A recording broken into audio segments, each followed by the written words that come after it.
The Sunday after the celebration of the solemnity of Christ the King begins a new church year, which means that each time we celebrate the solemnity of Christ the King, the church's year is drawing to an end. And the Saturday evening, with the solemn vespers of Advent, a new church year begins. The church's year is made up of seasons: the season of Advent, the season of Christmas, the season of Lent, the season of Easter, and ordinary time. Note that ordinary time is divided into two. The first one, or the first half, comes in between Christmas and Lent. And the second part comes from the celebration after the Pentecost Sunday till the end of the year, namely to the celebration of the solemnity of Christ the King. Note that we describe the parts of the church's year as seasons. Just as in our part of the world, when we say the dry season or the wet season, we know that each has some particular or peculiar characteristics. Similarly, when we say the church's year has seasons, each season has its own set of characteristics. So before every season will begin, we would have a little explanation as to what the season entails. It is important to note that once we begin any new season, the readings also change. According to the general introduction to the lectionary, which presents us with the norms or the rules, we are told that the present order of readings for Mass, there is an arrangement of biblical readings that provides the faithful with a knowledge of the whole of God's Word in a pattern suited to the purpose. So throughout the liturgical year, but above all during the seasons of Easter, Lent, and Advent, the choice and sequence of readings are aimed at giving Christ's faithful an ever-deepening perception of the faith they profess and of the history of salvation. So generally, during those seasons which have been mentioned here, the season of Lent, Advent, Easter, the readings would come from the Gospels, the Old Testament, the Epistles, to suit the themes we are celebrating. Outside these times, each season has one Gospel which is read. So, year A, you have the Gospel of Matthew. Year B, the Gospel of Mark. Year C, the Gospel of Luke.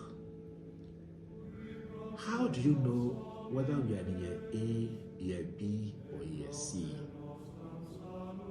It is easy to identify, and let me show you how.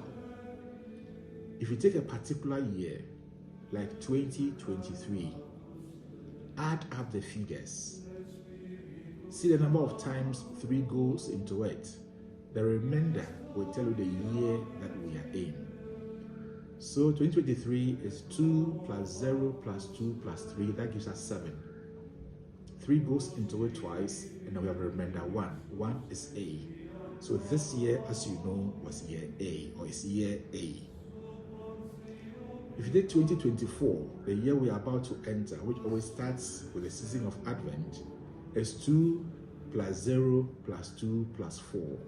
That gives us 8. 3 goes into it twice, you have 2 left, 2SB. If you take 2025, it's 2 plus 0 plus 2 plus 5, that gives us 9. 3 goes into it 3 times, there's still a remainder, so that is year C. So once you know this, on your own, you can figure out the year in which we are. Year A, year B, year C. And I've indicated how the calculation is done. You would ask, how about the Gospel of John? Where does it fit? The Gospel of John is usually interspersed in some part of the year for you to also understand Johannine theology, how John presents the history of salvation through his own theological reflection. Now, you've spoken about the Sundays, how they are structured. How about the weekdays? The weekdays, we only have year 1, year 2. So Sundays we have year A, year B, year C. Weekdays, year 1, year 2. How do you know which is which? Each time you have an even number, it is year 2. When you have an odd number, it is year 1. Year 1 and year 2, the gospel readings don't change.